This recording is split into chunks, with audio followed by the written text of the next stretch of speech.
Një operacion kundër kultivimit të bimëve narkotike është zhvilluar në Shkodër, ku janë zgjesuar përmes djegjes 2098 bimë dhe fidan kanabis. Shërbimet e Drejtorisë Vendore të Policisë Shkodër në bashkëpunim me Njësinë e Sigurisë Publike Shkodër dhe komisariatet në varësi vjojnë me intensitet kontrollet në të gjithë territorin e qarkut me qëllim parandalimin dhe goditjen e rasteve të kultivimit të bimëve narkotike. Si rezultat i kontrolleve në Njësinë Administrative Shosh në fshatin Drejaj, shërbimet e komisariatit të Policisë Shkodër konstatuan 768 bimë të dyshuar narkotike kanabis sativa.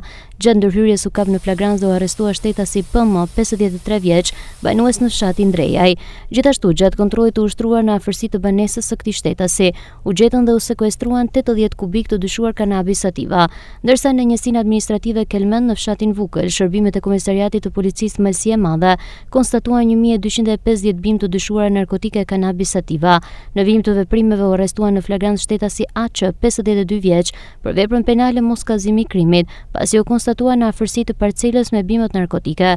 Gjithashtu nisi procedimi penal në gjendje të lirë për shtetasin KB, 65 vjeç, me detyrë kryeplak i fshatit Vukël. Kontrollet vjojnë në të gjithë territorin e qarkut Shkodër me qëllim parandalimin dhe goditjen e kultivimit të bimëve narkotike.